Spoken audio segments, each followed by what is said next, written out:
aí, Karina, dá pra fazer probiótico em casa?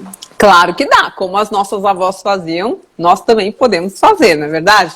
Então tem vários vegetais. Aliás, a gente pode fermentar tudo, né?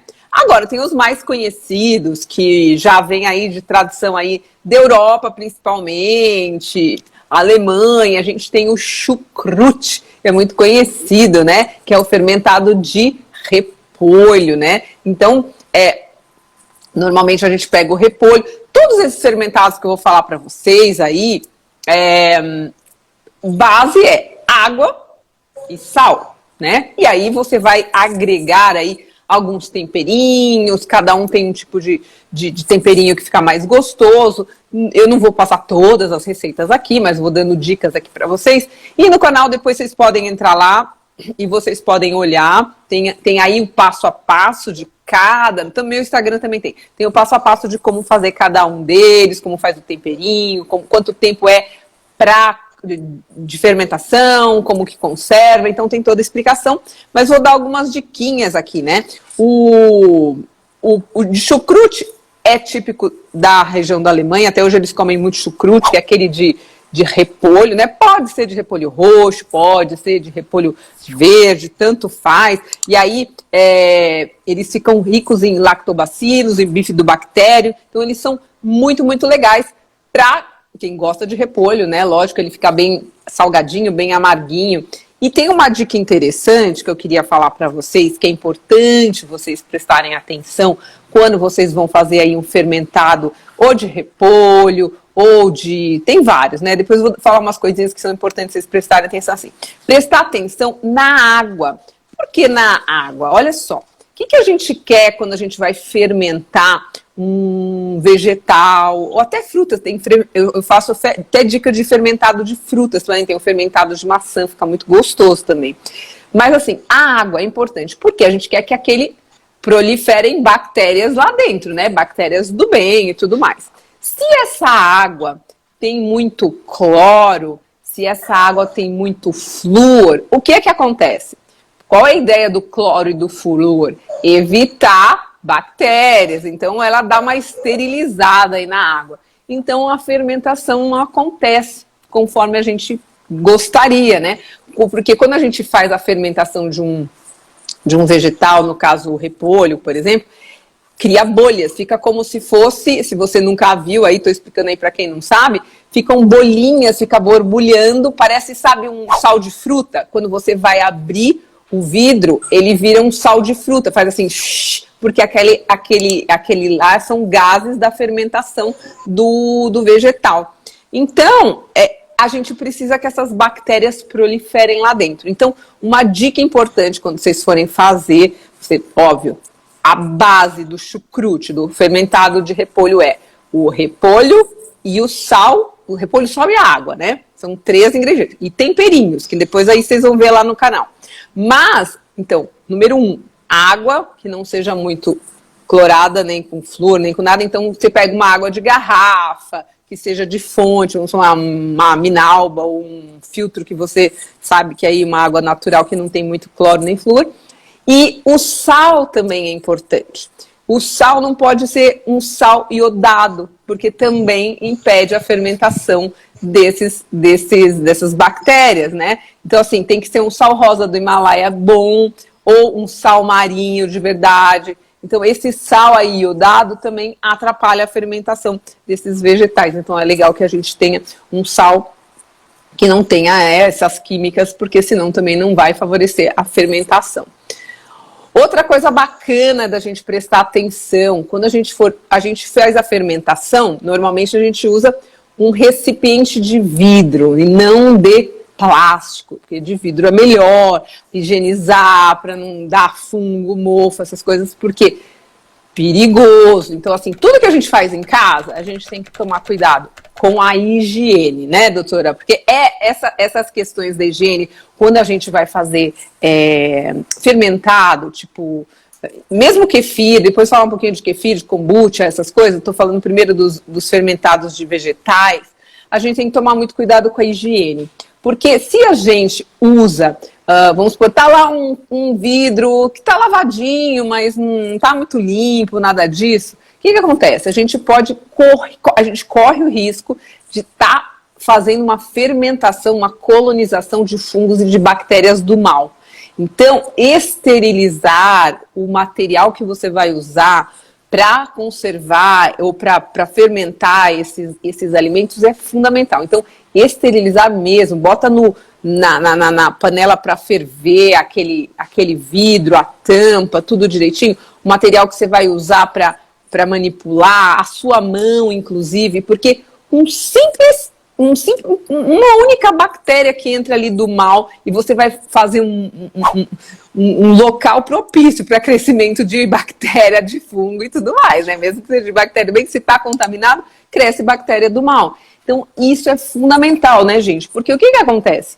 Você vai fazer uma colonização aí para consumir depois. Se está contaminado, você vai estar consumindo coisa do mal, não do bem. Então, esse é um dos principais pontos de atenção para as pessoas se atentarem quando forem fazer fermentado em casa, porque é muito comum a gente pegar colônias dessas, às vezes até muita gente que me pede, eu quero fazer kefir, eu quero falar, depois eu falo um pouquinho do kefir do kombucha, mas a pessoa que faz esse tipo de doação também tem que ser idônea, porque a gente, quando recebe essas colônias e a gente vai fazer em casa, mesmo que a gente tome todo o cuidado do mundo, a colônia vindo já contaminada, às vezes tem coliformes fecais, já vem contaminada, não por maldade, às vezes por manipulação errada, porque o local onde estava armazenado estava contaminado, e aí você está aí tomando aí, em vez de bactéria do bem, bactéria do mal. Então, número 1, quando você for receber uma doação aí de algum tipo de ou kefir, ou kombucha, essas coisas, cuidado com o doador, que seja idôneo, de confiança. Quem tiver interesse, eu tenho doador de kefir idôneo, o filho dela é autista, então ele mudou a microbiota, hoje está super social, mudou aí todo o comportamento dele por causa disso. Então quem quiser doação pode falar comigo que eu passo. E de kombucha e de kefir, tá? Então pode me perguntar. E o que mais que eu ia falar? Eu me perdi. O que eu ia falar? Além disso... Você estava falando você falou da água, né? Da água, utilizar os potes sal, e também das colônias. Falou do sal. E aí, enquanto você lembra aí, gente, quando ela fala de esterilizar os potes, tem muita gente que na hora que a gente fala que vai esterilizar, a pessoa já pensa assim, vou colocar um hidroestéreo, que é aquele cloro, né? Que coloca na água para poder esterilizar verdura, né? Vou colocar uma água sanitária, que ainda é pior do que o hidroestéreo. Gente, se for esterilizar com isso, não vai crescer nada. Nada. Tá? Cloro e flúor intoxicar até a gente, quanto mais os micro-organismos que estão ali, que a gente quer cuidar. Então, é esterilizar com água quente mesmo. A higiene que ela está falando é a higiene de lavagem das mãos, né? Usa um sabão de qualidade, né? Toma cuidado até com isso, porque... quando a gente fala muito em esterilizar, tem muita gente que fala, mas eu coloco as minhas verduras e as minhas frutas no hidroestéreo, deixo não sei quanto tempo lá, que não sei o que ela, às vezes nem enxágua, aquilo vem cheio de cloro. Então a gente tem que tomar cuidado com esse tipo de esterilização, tá? Porque realmente mata bactéria, mata fungo, mata você também, porque te intoxica. Mata tudo. Né? Mata tudo. Mata tudo. Eu sempre falo assim, gente, vamos escovar o dente com pasta de dente sem flúor, porque a gente acaba engolindo aquilo lá. Como que a gente vai fazer para fermentar esses... A doutora está falando sobre lavar, né, os potes bem lavadinhos, ferver, não usar cloro, não usar flúor, isso mesmo, a ideia, esqueci de falar, isso é muito importante mesmo. Quando você for... tem uma dica, porque tem gente que tem uns potes específicos para fazer fermentação, que tem uma pedrinha que pesa e tem bonitinha, e aí afunda, mas nem todo mundo tem isso em casa, não é fácil. Então, uma dica legal é você colocar uma folha de repolho prensando para não sobrar o ar. Então, você coloca nos vídeos lá no meu canal do YouTube, tem uma playlist sobre probióticos naturais. Meu canal é o maior canal de probióticos. Tem mais de 500 vídeos sobre probióticos. Uma coisa importante é que as pessoas vão falar assim, eu tenho preguiça de fazer o fermentado em casa, dá muito trabalho. Eu não acho que dá muito trabalho. O processo é um pouquinho demorado, mas não dá muito trabalho, porque é só você preparar ali e tem poucos ingredientes, é barato, né? Porque normalmente é um vegetal barato, repolho é super barato, ou uma cenoura, ou a gente pode fazer aí também o de beterraba, que é super legal, eu ensino a fazer, o de maçã é muito legal, o de cenoura é sensacional, então você pode fazer do que você, de pepino. Então, eu ia falar sobre isso, de pepino, por exemplo. A gente ouve muito falar, 2 hambúrgueres, alface, queijo molho especial, cebola e picles num pão com gergelim, então ela fala assim, não, então eu tô comendo um fermentado, olha que sensacional. Então, deixa eu explicar para vocês. Muito desses fermentados, entre aspas, que a gente compra no supermercado, então tem picles, aí tem o pepininho, né? Tem o picles, tem vários que a gente acha, tem a cenourinha, que a gente acha que é um fermentado. Na verdade, isso não são fermentados, eles não passam por esse processo de fermentação, de criar essa bolinha, eles não ficam 15 dias no armário e esperando fermentar, não é isso. Esses que normalmente estão vendidos aí no supermercado, eles colocam vinagre para dar aquele gostinho azedo, colocam os temperinhos. Então, eles não são fermentados de verdade, que tem colônias probióticas que vão modular a sua microbiota, que vão ajudar o seu intestino. Então, são sabores parecidos, né, texturas parecidas, mas não tem os benefícios que você tem fazendo em casa o seu picles. Então, aquele lá da musiquinha não é um picles fermentado. Então é legal, tô comendo probiótico aqui nesse cheeseburger. Não, você não tá comendo probiótico, você tá comendo um pepino com gosto de picles que não é um fermentado de verdade, tá, gente? Isso é importante o pessoal saber também, né? Para não comprar achando que tá... É um fake, gente. Exato. É um fake. A verdade é que é fake. É um fake ótico. Então, a verdade é que é fake. É fake, é isso. E na verdade também, gente, outra coisa que tem que tomar cuidado é assim, nem tem gente que tem algumas alergias aos probióticos naturais. Então, todo mundo não, poucas pessoas, mas tem que se prestar atenção. Então, se você consumiu um probiótico natural e teve náusea, enjoo ou intestino mais solto, essas coisas, pode ser que você tenha alergia a esse probiótico natural. Então, é pouca gente, mas tem que ficar atento. Não é uma coisa assim que você pode comer de cara à vontade e muito. Outra coisa importante, gente. Não, fica muito gostoso, né? Então, aquele palitinho de cenoura, o chucrute, de beterraba, o picles, é super gostoso. Mas não dá, gente, para comer um monte. Isso é como se você pegasse um vidro de probiótico. Quando você vai comprar um vidro de probiótico na farmácia, você vai tomar um comprimido. Você não vai pegar o vidro de probiótico da farmácia e tomar o vidro inteiro, né? Fazendo assim um comparativo que é mais ou menos a mesma coisa. Você não vai pegar um vidro de fermentado que você fez ali de cenoura ou de sei lá do que e comer, porque é gostoso. E a pessoa às vezes se embala e fala, opa, que delícia, é probiótico, vou comer. E depois passa mal, porque mexe na sua microbiota, tá? Então uma cenourinha, começa com uma quantidade pequena e não pode aumentar muito não. Então uma colher de sopa, no máximo quando você já está acostumado, você já testou, começa com uma colherzinha de sobremesa, testa, vê se tudo bem, no dia seguinte está tudo legal. Então assim, é importante, primeiro, testar para ver como você reage. Número 1.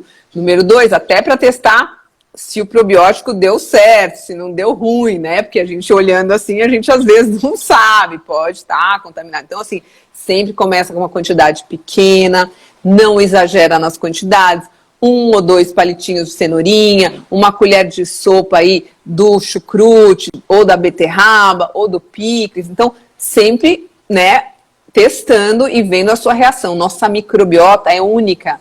A minha não é igual da doutora, que não é igual a sua, é como uma impressão digital. Nossa microbiota é uma impressão digital única. Então, assim, não dá certo para todo mundo. Se falar isso, já está falando bobagem, porque não é. Nós somos únicos. É igual a receita de medicina integrativa. Eu recebi uma paciente semana passada, aí ela falou assim, eu gosto muito desse... Falou o nome do médico, que não vem ao caso, Mas eu vim consultar com a doutora porque eu percebi que a minha receita era a mesma da minha mãe, que era a mesma da minha irmã, que era a mesma do meu filho, que era a mesma...